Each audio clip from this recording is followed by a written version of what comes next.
Hallihallo, ihr Lieben. Ich freue mich, dass ihr hier seid. Super, super schön. Willkommen auf meinem Kanal wieder mal. Heute sprechen wir über ein Thema, das vielen Pferdebesitzern am Herzen liegt, nämlich wie erkenne ich, ob mein Pferd Schmerzen hat oder sich unwohl fühlt, auch wenn es nicht so ganz offensichtliche Symptome zeigt oder das, was eben halt jeder erkennen kann. Ab ist moin, schlimme Wunde. Davon reden wir nicht. Wir haben schon ein paar Sachen gecovert, und zwar einmal Folge 1. Da ging es um die Bewegungen von Kopf, Nacken, Maul und Lippen. Das haben wir jetzt also gemacht. Kannst du reingucken, falls du die Folge noch nicht gesehen hast. Es baut nicht aufeinander auf. Es sind einfach nur unterschiedliche Segmente. Und heute geht es uns um die Haltung und die Gewichtsverlagerung beim Pferd. Das heißt, das kannst du jetzt in dem heutigen Video erwarten. Ich freue mich, dass du hier bist und dass du dich für das Thema interessierst. Du hast eingeschaltet bei Andrea Kutsch, die wissenschaftlich basiert Pferde trainiert. Ich freue mich. Also, es geht los mit Folge 2. Und zwar, da steigen wir auch ziemlich schnell ein. Und zwar schauen wir also uns wieder wissenschaftliche Erkenntnisse ganz genau an. Und zwar aus dem Ethogramm zum Unwohlsein von Pferden. Das hilft uns, kleinste Anzeichen von Unwohlsein, Stress oder Schmerz schnell im Pferd zu erkennen. Und das verbessert mein Training und meine Ausbildung von Pferden, meine Kommunikation, meine Partnerschaft mit dem Pferd, weil das Pferd natürlich auch erkennt, dass ich auf diese Zeichen achte. Pferde sind wahrscheinlich die meist unterschätztesten Tiere in ihrer Intelligenz überhaupt. Und die Beziehung mit uns und die Partnerschaft mit uns wird so intensiv, wenn sie auch spüren und sehen, wie sehr wir uns kümmern. Und zwar nicht um wichtige Sachen wie ein pinkfarbenes Halfter. Ich will nicht sagen, dass ein pinkfarbenes Halfter nicht super schön ist, aber das ist für das Pferd eben nicht so wichtig, sondern für das Pferd ist wichtig, dass ich ihm signalisiere, wie gut ich zuhöre, wie gut ich kommuniziere, wie gut ich auf seine Gesten und Signale achten und wie gut ich Meister in der Kommunikation mit dem Pferd bin. Das heißt also, kleinste Anzeichen von Unwohlsein, Stress oder Schmerz zu erkennen und das dem Pferd zu signalisieren, indem man auch handelt, das hilft uns, eine bessere Beziehung mit dem Pferd aufzubauen. Das hier ist eine Serie von 7 Folgen und heute in dieser Folge sprechen wir über Haltung und Gewichtsverlagerungen von Menschen. Das heißt also, in diesem, wie du hier jetzt schon siehst, Unwohlsein, Schmerzetogrammen geht es in erster Linie um das frühe Erkennen von Unwohlsein und Schmerz beim Pferd. Nicht darum, aus dieser Folge konkrete Diagnosen oder Krankheitsursachen zu benennen. Das soll also nicht den Tierarzt ersetzen. Aber du wirst natürlich zu einem sehr kompetenten Gesprächspartner bei deinem Tierarzt. Denn das Ziel von diesem Video oder von dieser ganzen Serie ist es, ein Tool an der Hand zu haben, sodass ihr als Pferdefreunde, als Pferdeliebhaber, als Trainer oder auch für Tierärzte man ein Tool an der Hand hat, um Schmerzen früh zu erkennen.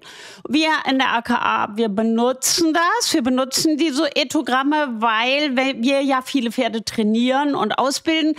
Und die Haltung des Pferdes ist das Warnsystem deines Pferdes.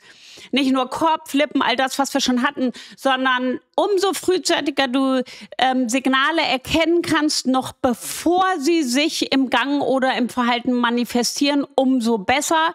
Weil viele Signale, vor allem wenn du dein Pferd gut kennst, siehst du schon oft im Stall oder auf der Weide oder einfach nur in der Beziehung mit deinem Pferd, denn es ist einfacher, wenn man weiß, wie sich ein Pferd normalerweise verhält, also ich schon eine gute Beziehung mit meinem Pferd habe, denn dann kann ich auch ganz schnell unterscheiden zwischen normal und unnormal. Das erste Bild, was du jetzt hier schon die ganze Zeit siehst, das ist die nicht physiologische Fortbewegung.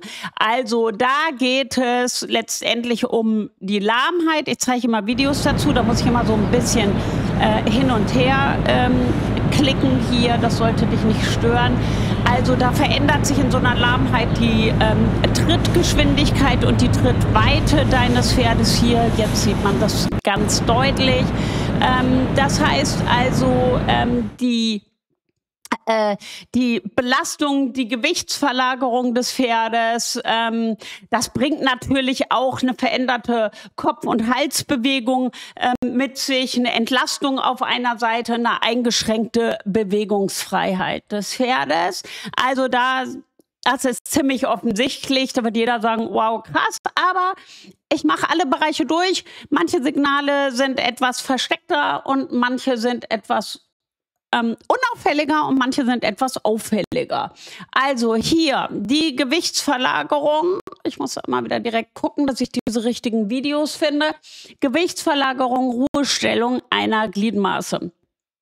Das ist auch ziemlich offensichtlich, wenn man mit Pferden zu tun hat oder auf einmal in den Stall kommt und sein Pferd etwas hat. Also die am Bewegungsapparat sind immer etwas leichter zu erkennen.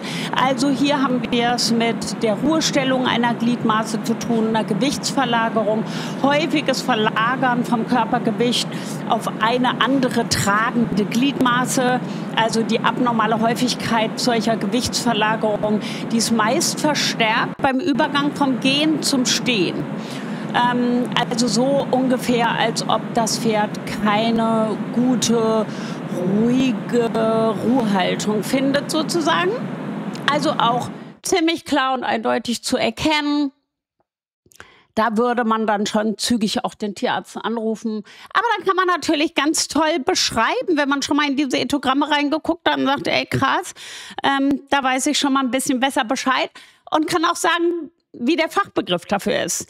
Da bist du natürlich ein super Gesprächspartner für deinen Tierarzt oder auch für einen Chiropraktiker. Aber das jetzt, also solche Lahmheiten sind dann eher was richtigere Verletzungen. Also dann, hier geht es ja auch in dem Video gerade genau darum, um diese Haltung und die Gewichtsverlagerung. Dann haben wir das Pointing. Das Pointing ist etwas, finde ich, das ist gar nicht so ganz leicht immer zu sehen, weil das sieht man, ist natürlich zum Unterscheiden zwischen vorne nach Futter scharren und dann irgendetwas suchen. Aber es ist eher so ein konstantes Ausstrecken eines Vorderbeins mit reduzierter Gewichtsbelastung auf dieser Gliedmaße. Dieses Pointing ist häufig in Ruhephasen im Stand zu beobachten. Es kann dir also sogar passieren, dass dein Pferd in der Bewegung lahmfrei ist, du im Stand das aber immer wieder beobachtest. Es kann natürlich auch beim Fressen auftreten, was ich eben gesagt habe. Also wenn das Pferd, wenn es ab und zu mal kommt, ist das kein Warnsignal, aber wenn ein Vorderbein regelmäßig nach vorne gestellt ist, während das andere nach hinten gestellt ist und unter den Körper gestellt wird, dann sollte man schon mal genauer hingucken. Bei gesunden Pferden stehen nämlich beide Vorderbeine typischerweise gleichmäßig oder wechselnd symmetrisch beim Fressen. Also ruhig mal ein bisschen genauer hingucken, wenn man Pointing sieht. Dann haben wir das verlängerte Ruhen einer Gliedmaße. Ach so, jetzt habe ich das Bild noch gar nicht angemacht. Achtung, genau. Hier. Das verlängerte Ruhen einer Gliedmaße. Und dazu habe ich auch ein Video. So sieht es aus. Ist auch relativ eindeutig. Also das Beugen eines Vorder- oder Hinterbeins, wobei die Zehenspitze auf dem Untergrund ruht. Das Ruhen des Hinterbeins ist ein normales Verhalten, insbesondere beim Stehen. Aber ein dauerhaftes Ruhen einer bestimmten Gliedmaße, besonders bei Aufmerksamkeit irgendwohin oder Fressen, kann auf Unbehagen hinweisen. Man muss schon genau hingucken. Aber mich freut es, dass du hier bist und ich diesen Inhalt mit dir teilen kann. So, dann haben wir überkreuztes Ruhen einer Gliedmaße. Auch das gehört zum Ethogramm des Unbehagens und des Schmerzes. Also es kann auch nur Unbehagen jeweils sein. Das heißt, Ruhen einer Gliedmaße, das sieht man dann meistens an den Hintergliedmaßen. Das andere ja eher vorne, das jetzt eher hinten. Die leicht, also eine Gliedmaße, die immer leicht hinter oder vor der gegenüberliegenden gekreuzt ist. Das kann ein Anzeichen von Unbehagen sein. Vielleicht siehst du das häufiger mal bei deinem Pferd. Manche finden das dann lustig, weil sie in der Bewegung sonst nichts sehen. Aber wenn du ein Pferd hast, was das regelmäßig zeigt, vielleicht ruhig mal einem Tierarzt oder einem Chiropraktiker zeigen. Dann haben wir das unter dem Körperkampieren, also dass das Pferd einfach seine Gliedmaße so richtig unten drunter stellt, unter den, also praktisch das Gewicht anders verlagert und immer so ein bisschen unterstellt. Mal gucken, wann das kommt.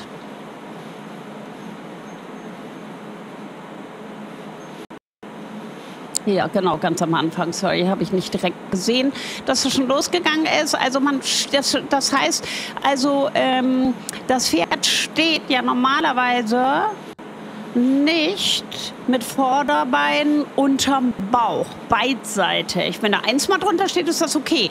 Aber stehen mit den Vorder- und oder auch den Hinterbeinen beidseitig unter dem Bauch positioniert. Das ist auch manchmal verbunden mit einem gekrümmten Rücken, der dann so richtig hoch geht. Und die Belastung, die liegt dann immer etwas stärker auf diesen kampierten Gliedmaßen, was möglicherweise mit einer Entlastung des Rückens einhergeht. Das heißt, da kann man auch ruhig mal gucken, ob der Rücken okay ist. Weil normalerweise steht immer nur ein Bein drunter, aber hier in der Zeichnung sieht man es noch ein bisschen besser.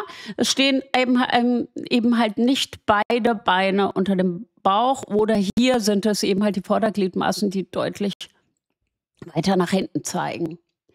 Dann haben wir Schleifen einer Gliedmaße. Okay, das ist natürlich etwas, was man kennt und dann auch direkt so erkennen würde, dass wir ein bisschen traurig, weil das ein bisschen krank ist, das Pferd. Also alle sind ja natürlich ein bisschen krank, aber ja, okay, da, na, ja, braucht gar nicht lange drauf rumgucken. Das ist also klar, das heißt also teilweise Beugen einer Gliedmaße, so dass die Zehe beim Gehen knapp über dem Untergrund schleift, also das Pferd das nicht hochnimmt so richtig, ja, schleift immer.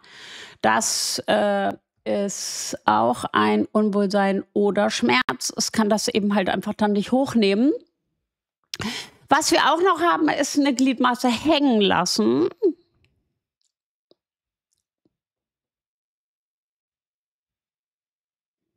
Moment, jetzt muss ich kurz gucken, welches Video das ist. Nee, das ist Resting. Warte mal, das ist so klein. Ich muss das kurz mit der Brille angucken. Ich nehme die nur immer gerne ab, damit das nicht so spiegelt. Also das ist eine Gliedmaße hängen lassen. Beugen und hängen lassen eines Beines überm Boden für mehrere Sekunden oder länger. Passiert auch oft in so einer Serie. Dabei wird der Huf auch manchmal so kurz und leicht auf dem Boden abgesetzt, bevor der dann wieder angehoben wird. Das ist eigentlich natürlich, also oft sieht man solche Sachen halt dann echt im Stehen, ne? Also man sieht die eben halt nicht immer alle nur im Gehen. Also es heißt nicht, wenn man eins von diesen Sachen sieht, dass das auch bedeutet, dass zwangsläufig das Pferd die ganze Zeit normalerweise lahm ist. So, dann haben wir die enge oder weite Beinstellung. Ja, hier sieht man es direkt von Anfang an schon in dem Video. Diese enge Beinstellung, das heißt also stehen oder sich bewegen mit den Vorder- und oder auch den Hinterbeinen, die enger oder weiter auseinanderstehen, als es für die normale Körperkonstitution des Pferdes normal wäre. Es gibt ja auch manchmal Pferde, die anatomisch so stehen, aber auf jeden Fall mal reingucken und reingucken lassen, Tierarzt gucken lassen. Wenn es nicht schon diagnostiziert, normal und anatomisch so zum Pferd gehört. Das ist ganz interessant. Diese tiefe Kopfhaltung, das ist jetzt eine, nämlich finde ich, von denen, die oft unterschätzt werden im täglichen Training. Und zwar, das sieht nicht so gut aus, wenn das Pferd so steht. Auch wenn es sich so bewegt. Wenn ein Schreckmoment kommt, muss das Pferd in den Alert gehen. Dazu haben wir ja die Ethogramme, die wir im Training benutzen. Dann ist es okay. Wenn es aber direkt in diese Low Head Carriage geht, das heißt also sich bewegen oder stehen mit dem Hals unterhalb der Horizontalen bei tiefer Ruhe und im Stand ist es normal. Ja, wenn ein Pferd in der Box steht und schläft. Da wird der Kopf tiefer getragen. Oder wenn es neben dir in der Reithalle steht und du redest noch mit einer Freundin und der hat sich toll bewegt und jetzt steht er da und lässt den Kopf hängen. Das ist vollkommen in Ordnung. Aber eine dauerhaft tiefe Kopfhaltung kann auf irgendein gedämpftes Verhalten oder auch Erschöpfung hinweisen. Immer mal wieder dann überlegen, was habe ich mit dem Pferd gemacht? Wie ist mein Training gelaufen? Habe ich es vielleicht überanstrengt? Wie kannst du dir jetzt Gewissheit holen, indem du einfach in der nächsten Trainingseinheit mal etwas weniger machst und dann guckst, ob sich das verändert? Ich verändere im Training und Ausbildung gerne mal Sachen, wenn ich mir nicht ganz sicher bin. Also nicht sofort, klar, bei den Gliedmaßen, wenn die hängen und dann fährt es offensichtlich lahm. Das ist ja was anderes. Aber bei diesen etwas versteckteren Sachen, muss man nicht sofort immer einen Tierarzt oder einen Chiropraktiker oder irgendwas alle wild machen. Aber man kann einmal noch mal ein paar Sachen verändern. Das ist das, was wir am liebsten machen. 1, 2 Sachen verändern. Auch schön aufschreiben. Um die Uhrzeit habe ich geguckt. An dem Tag habe ich geguckt. Das war das Training, was ich gemacht habe. Das habe ich am nächsten Tag verändert. Und das Pferd ist so geblieben. Und deshalb rufe ich Sie jetzt, lieber Tierarzt. Das ist natürlich super, wenn man das so macht bei solchen Sachen, dass man dann eben halt wirklich einmal guckt, habe ich vielleicht auch zu hart gearbeitet? Ist das Pferd erschöpfend? Wie ist es nach einer guten Schlafphase, einer guten Ruhephase? Falls ihr euch was wünscht zum Thema Schlafen von Pferden, schreibt mal in die Kommentare. Dann mache ich da was zu. Also, was haben wir da? Den aufgezogenen Bauch? Oh ja, ist auch so eine Sache, die manche verkennen, wenn die ihre Pferde sehr dünn halten. Gibt es ja manchmal in manchen Rassen, müssen wir jetzt nicht kritisieren. Es geht nicht um Kritik bei diesen Videos oder um das Zeigen mit dem Finger auf irgendjemanden, sondern es geht darum, zu lernen, liebevoll miteinander umzugehen. Jeder hat das Recht, Fehler zu machen. No bullying. Sondern einfach nur lernen, hinzugucken, Bildung zu spreaden. Das ist meine große Message. Aufgezogener Bauch, das ist also dieses, was du hier in dem Video siehst, das Anspannen der Bauchmuskulatur, Einziehen der Flanke. Teilweise passiert das auch, wie das, was wir eben schon hatten, mit rundem Rücken.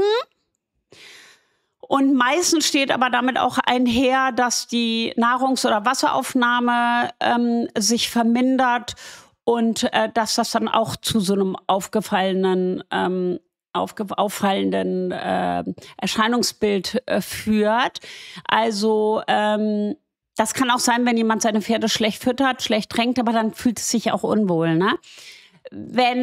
Was man da mit dieser Wasseraufnahme ganz gut machen kann, ist, dass man eben halt wirklich einfach auch mal hingeht, wenn man Tränken hat, dass man mal auf das Tränken mit dem Eimer übergeht und man genau mal misst, wie viel Liter Wasser das Pferd so am Tag aufnimmt. Dann kann man ruhig mal über ein paar Tage machen. Bisschen doof, wenn die den Eimer umschmeißen, kann man aber vielleicht auch ein bisschen oben festbinden, muss man ja nicht unbedingt auf den Boden stellen. Aber oder sonst auch nur über einen Tag einfach machen, dass man vielleicht das manuell mal macht. Wenn wir Pferde im Training haben, dann gehen wir rein mit einem Eimer, wissen, da sind 10 Liter drin, lassen wir das austrinken, füllen das nach und schreiben ein kleines Wasseraufnahmeprotokoll. Also das ist auch immer eine ganz gute Idee, um der Sache auf die Spur zu kommen. Auf jeden Fall ist es nicht normal, wenn der Bauch so eingezogen ist. Auf jeden Fall im Ethogramm, alles, was ich zeige, ist unabhängig davon, was man macht, im Ethogramm vom Unwohlsein und vom Schmerz. So, dann haben wir das Anlehnen wird, finde ich, in der Praxis auch oft ein bisschen verkannt, weil wenn die Pferde sonst total wach sind und unheimlich viel machen und aktiv sind und vielleicht auch ein bisschen dröge sind oder so, aber dann in der Box stehen, sich anlehnen, dann gucken da oft die Leute nicht so hin, habe ich das Gefühl. Also sprich, wenn das Pferd sich mit dem Gewicht an eine Wand lehnt oder auch draußen auf dem Paddock, wenn da kein Strom drauf ist, gegen die Wand oder einen Zaun lehnt, um das Gleichgewicht zu stabilisieren. Das machen die im Stehen, nicht unbedingt in der Bewegung. Das heißt also, da sollte man dann auch mal hingucken. Kleines Warnsignal. Das ist jetzt klar atypisches Liegen. Und da mache ich auch gleich weiter mit den Schwierigkeiten beim Aufstehen. Ist jetzt nicht super dramatisch, was wir hier sehen, aber ist auch nicht ultra schön. Aber es ist halt so, das Pferd steht ja trotzdem auf. Aber da gucken wir mal in beide Videos gleich rein. Also hier einmal beide auf einmal und ich klicke dann gleich noch um zum nächsten. Beides sind Videos und so verlängerte oder häufig unterbrochene Liegephasen. Oder ein insgesamt erhöhtes Liegebudget, dass man sieht, dass sie sehr viel liegen. Das ist auch kein gutes Zeichen. Atypisches Liegen kann auftreten, Situationen, in denen das Pferd normalerweise sich nicht hinlegen würde. Vielleicht so ein bisschen auch wieder das, was ich ganz am Einstieg in dem Video gesagt habe. Wenn man weiß, wie das Pferd sich normalerweise verhält, dann weiß man auch, wann es unnormal wird. Das fällt natürlich dem Trainer, der Pferde ins Training kriegt, erstmal nicht so leicht, weil er das Pferd nicht kennt. Aber es ist schon gut, dass man einfach sehr aufmerksam hinguckt. So ein bisschen wie beim Auto, da weiß ich ja auch, ja, Öl, so und so viel. Und wenn er das macht, dann das. Und jetzt braucht er mal ein bisschen Wasser und jetzt die Anlage davon leer. Aber das geht beim einen Auto eben schneller, beim anderen weniger schnell oder Reifendruck und so. Da weiß man, was normal ist. Und beim Pferd ist es oft so, dass man die normalen Respirationsraten, normale Pulsrate, normale Atemfrequenz, also sagte ich schon, oder normales Gewicht gar nicht kennt und es einem dann unheimlich schwerfällt zu sehen, wann es so abnormal wird. Aber da kann man natürlich auf jeden Fall mal gucken, wie häufig liegt mein Pferd. Könnte ich in einem Schlafvideo natürlich mal covern. Also rein in die Kommentare.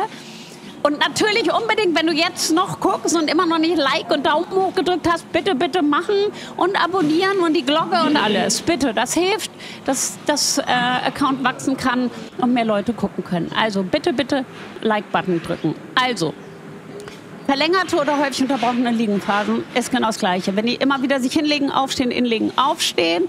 Begleitsymptome sind auch oft so, dass sie seufzen, stöhnen, Anspannen der Gesichtsmuskeln, Lippen zittern, zucken, Zähne knirschen, ungewöhnliche Beinpositionen. Also bei einem gesunden Pferd, das kann ich jetzt schon mal sagen, dauert so eine Liegephase normalerweise 15 bis 30 Minuten. Verlängertes oder häufigeres Liegen kann dann auf Schmerzen beim Aufstehen, Unwohlsein im Stehen oder auch Erschöpfung hinweisen. Und das nächste Video ist ja dann diese Schwierigkeiten vom Aufstehen. Oh, okay, das Pferd steht nicht kontrolliert oder elegant auf, sondern benötigt sichtbare Anstrengung oder mehrere Versuche. Ist nicht schlimm, das steht jetzt auf. Aber dann ist das auch nicht so ein gutes Zeichen. Okay, gut. Super. Dann haben wir Harnabsatz ohne Urinfluss. Das gibt es auch öfter mal zu beobachten, finde ich. Also das Pferd nimmt eine Haltung zum Urinieren ein. Wenn das Pferd das macht, ruhig mal hingucken, was kommt da raus, wie sieht das aus, kommt da viel raus. Wenn das Urin nicht ausgeschieden wird, dann kann auch so Begleiterscheinungen sein. Oh ja, hier guckt er auch so nach hinten, stöhnen, Schweifschlagen, Ohrenspiel, schauen nach hinten, schauen zum Bauch, Hufschlagen gegen den Bauch. Also etwas kann man dabei auch beobachten. Not a good sign. Da zum Beispiel würde ich dann doch direkt einen Tierarzt rufen. Nicht, wenn es das einmal macht, sondern wirklich auch noch ein zweites Mal gucken. Tierarztkosten sind teuer. Das muss man ja auch immer ein bisschen im Kopf haben. Parking out. Parking out. Also immer wenn eigentlich etwas anders aussieht, krass, das habe ich beobachtet. Das heißt, Vorderbeine stehen nach vorne ausgestellt, Hinterbeine deutlich hinter dem Körper, also nicht wie beim Camping Under da drunter, sondern deutlich dahinter, sodass das Pferd also aus diesem normalen Quadratstand, den man hat, fällt. Und die Haltung sieht man gelegentlich bei Rückenschmerzen. Oder auch bei Erschöpfung, wenn zu viel gemacht wurde, zu viel trainiert wurde, vielleicht irgendein harter Event, dann kann das auf Erschöpfung hinweisen. Pressen beim Kotabsatz, das finde ich, muss man ja echt in einem Video sehen, weil die natürlich legen Pferde Kot ab, aber so ein Pressen, hier sieht man doch schon echt so eine Anstrengung, ne?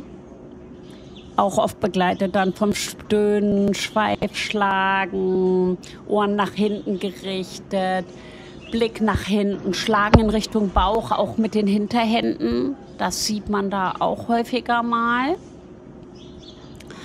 Ja, super. Also, coole Hinweise, finde ich, die man sich daraus ziehen kann. Das war's schon zum Thema Haltung und Gewichtsverlagerung beim Pferd. Damit hast du jetzt die zweite von 7 Folgen gesehen, rund um die frühen und oft übersehenen Anzeichen von Unwohlsein und Schmerz beim Pferd.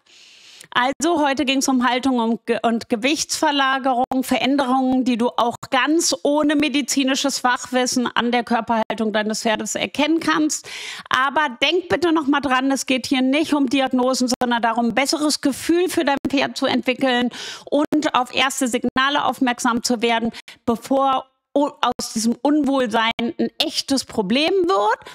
Und in der nächsten Folge schauen wir uns an die Bewegungen der Gliedmaßen und des Körpers, also wie Pferde mit ihren Beinen und ihrem ganzen Körper zeigen, dass ihnen etwas nicht gut tut. Wenn du das Thema noch besser verstehen möchtest, dann findest du in unserem Mitgliederbereich zusätzliches Material, vor allen Dingen aus praktischen Beispielen aus unserem täglichen Training mit Pferden, wo wir sowas gesehen haben. Und wenn du noch mehr Videos wie dieses sehen willst, dann bitte unterstütz mich, indem du meinen Kanal abonnierst, die Glocke aktivierst, teil das gerne, das Video mit anderen Pferdefreunden, das kann man. Vielen Dank fürs Zuschauen und wir sehen uns in Teil 3. Bis dann, vielen Dank. Gib mir mal einen Kommentar. Daumen hoch. Tschüss.